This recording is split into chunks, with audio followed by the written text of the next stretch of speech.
The Pyro Sovereign, Xiuhcoatl, a name found as far back as 5.0 in some obscure text that has been found by some of us, those who always have their resin recharging, and more generally speaking in the latest story quest as the Lord of Eroded Primal Fire. But what is the story of this Sovereign? We know the story of Natlan, the Anemo Sovereign, reborn only 2000 years ago, one of the babysitters of Teyvat's most forgotten region. Secrets of Mondstadt coming soon, GM. Apep, the original Dendro Sovereign, one of the few remaining from the original days. Asdaya, the Geo Sovereign, who was the size of mountains before Chun-Li politely came knocking and asked for him to take a nap. Neviet, the Hydro Sovereign, reborn in a human vessel, who wishes to ask Chun-Li to take a nap. And finally, Xiuhcoatl, the original Pyro Sovereign, corrupted by the Abyss. But how did it end up like this? People might be misunderstanding his story, and label him a pushover or a letdown even, but my vision on him is different. With everything pieced together, Xiuhcoatl turns out to be the most reasonable sovereign of old, who accepted humanity's ambitions, seeing it align with his own. There was no way for the past Dragon Kings to ever accept humanity like he did. Xiuhcoatl's story begins far back. As an original sovereign, he hasn't been through a rebirth of any kind, not yet. So Xiuhcoatl is old, really old, almost as much as I am. Almost. He was present and survived the 40-year-long war against the Heavenly Principles, which ended in a loss for the sovereigns, costing the lives of some in the process, while others fled. Xiuhcoatl was one of the known surviving sovereigns with Apep. Although Apep did not give up, Xiuhcoatl faked his death, biding his time. I am of the mind that, for this alone, Xiuhcoatl would have been a perfect sovereign for Fontaine. You know what I mean.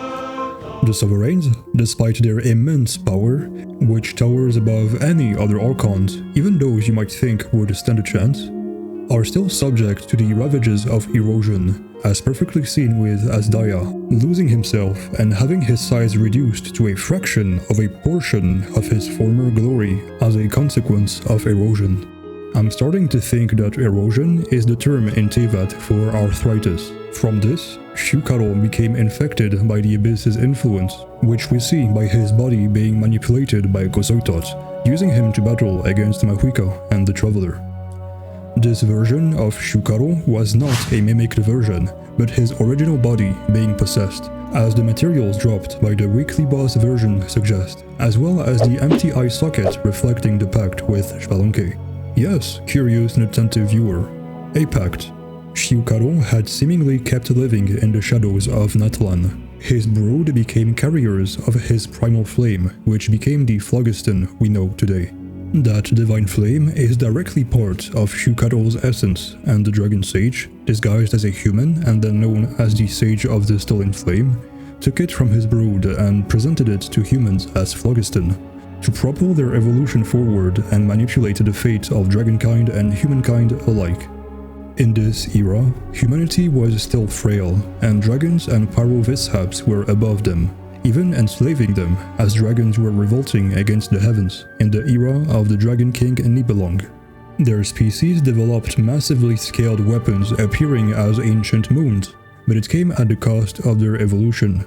Vishaps are well known for being masters of evolution, but this creation had cost everything of their evolutionary budget, causing them to become unable to evolve and, in fact, devolve into saurians, losing the purity of Pyro and of the primal flame that Xiuhcoatl carried. This means that a Pyro Sovereign will never be born among the Vishaps again. For a Sovereign to rise again, they need a pure vessel. No elemental contamination and no extra nonsense. It is a case we've seen before with Neviet. Since Enkanomiya, it was shown that this is the same problem the Hydro Sovereign faced, as Hydro Vishaps also got a little too creative with their evolutions, mixing in cryo and even electro. A human vessel proved to be the solution, so could Xiuhcoatl follow this path? It's possible, but let's not hold our breath. Dragons aren't exactly speedy when it comes to rebirth, as it took many centuries for Neviet to become what he is. Perhaps Xiuhcoatl will follow the same path.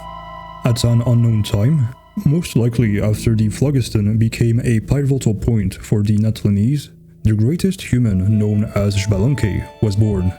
If you like his history quickly explained, check out my short video on him right there, though make sure to check the pinned comment. Xbalanque, Natlan's poster boy for Sigma Chadness, who decided the best body he could inhabit was the one of a little boy, was the first hero of Natlan, but that was only one of his traits that would show him to a glorious fate. He, by himself, faced the old and tired and weakened Pyro Sovereign and defeated him in battle.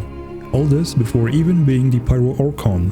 Well, it was more of a draw, as Xbalanque died but was revived later by the primal flame within the volcano, same as the sacred flame of Natlan. However, the most intricate details of this encounter are part of the whole truth.